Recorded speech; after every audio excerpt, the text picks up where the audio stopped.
Dalam mimpi, tanggal 22 Agustus 2015, Qasim melihat ada kekacauan dan kerusuhan di mana-mana. Dan semua muslim sibuk dengan diri mereka sendiri. Lalu, aku sampai ke suatu tempat di mana orang-orang jahat sedang merencanakan suatu makar. Mereka berkata, karena umat Islam sedang sibuk dengan kehidupan mereka sendiri-sendiri, mereka tidak akan bisa menyelamatkan diri. Kita akan hancurkan mereka dan membuat dunia melihat seolah-olah kita melakukan itu untuk kedamaian. Setelah itu, mereka mulai membuat mesin-mesin pembunuh satu persatu, dan aku berpikir tidak ada orang yang cukup kuat dari pihak muslim yang bisa melawan mesin-mesin itu.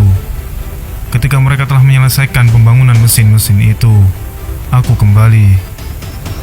Mesin-mesin itu terbang sangat tinggi di udara, dan mesin-mesin itu mulai saling menembak satu sama lain.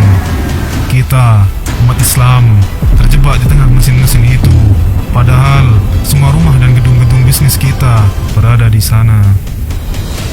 Dan di sana ada sebuah tembok besar yang menghalangi dunia untuk dapat melihat apa yang terjadi.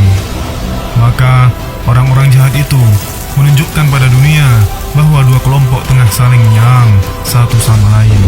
Padahal sebenarnya mereka hanya satu kelompok yang bersama-sama menyerang rumah-rumah muslim. Mereka juga berkata, sekelompok muslim memiliki mesin yang sangat kuat. Kita harus menghancurkan mesin-mesin milik muslim itu, atau mereka akan menghancurkan kedamaian di muka bumi. Padahal itu semua adalah bohong belaka. Semua mesin itu milik orang-orang jahat itu. Itu semua hanya dalih yang dipaksakan untuk membantai umat Islam.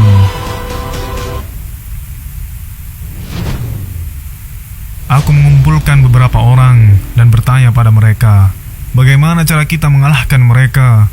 Karena perang ini, kitalah yang akan binasa. Kita, muslim, tidak tahu apa yang harus dilakukan. Semua orang terus mencoba bersembunyi, namun tetap saja kita terus terbunuh. Kemudian, cahaya Allah Subhanahu wa Ta'ala keluar dari telunjuk tangan kananku. Namun, itu belum cukup untuk menghancurkan mesin-mesin itu.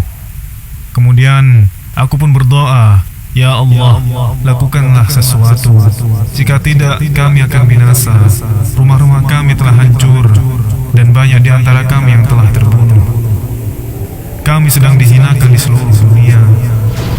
Maka, kemudian Allah Subhanahu wa Ta'ala menambah cahayanya sangat banyak, hingga aku merasa yakin bahwa dengan cahaya ini, aku akan bisa menghancurkan mesin-mesin itu. Maka, waktu aku keluar untuk memerangi mesin-mesin pembunuh umat Islam itu, pakaianku berganti. Kemudian aku berkata kepada diriku, Qasim, inilah waktunya untuk menghancurkan mesin orang-orang jahat itu. Maka, saat aku mulai berlari dengan rahmat Allah Subhanahu wa Ta'ala, aku mulai berlari di udara. Dan saat aku tiba tepat di hadapan mesin-mesin itu, aku melempar cahaya Allah kepada mereka. Dan mereka meleleh kurang dari sedetik. Dan aku menjadi takjub melihat, bahkan mesin-mesin kuat itu pun tidak mampu bertahan dari cahaya Allah meskipun sedetik. Kemudian aku kembali, dan seluruh muslim keluar dari tempat mereka dan bergembira dan berkata, Allah Subhanahu wa Ta'ala telah menyelamatkan kita semua dan menolong kita. Kemudian aku berkata kepada mereka, Allah bersama kita, maka janganlah kalian takut lagi. Dan semua orang harus mulai memainkan perannya masing-masing untuk membangun kembali rumah-rumah dan